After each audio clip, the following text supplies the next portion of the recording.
হোয়াটসঅ্যাপে fingerprint add করার জন্য আমি প্রথমে হোয়াটসঅ্যাপটি ওপেন করে নিলাম। এরপর ডান দিকে ওপরে কোণে থাকা থ্রি ডট অপশানে ক্লিক করলাম। এরপর একদম নিচে সেটিং অপশানে ক্লিক করলাম। এরপর প্রাইভেসি অপশান পাবেন, এটার উপরে ক্লিক করবেন। স্ক্রল ডাউন করে একদম নিচে চলে আসবেন। একদম তলায় ফিঙ্গারপ্রিন্ট লক অপশান পাবেন, এটিতে ক্লিক করবেন।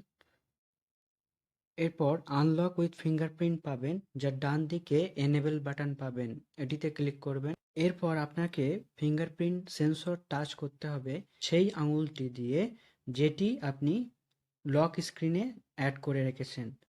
তো সেই আঙুলটি ফিঙ্গারপ্রিন্ট সেন্সরের উপরে রাখবেন এবং আপনার ফিঙ্গারপ্রিন্ট কনফার্ম হয়ে যাবে।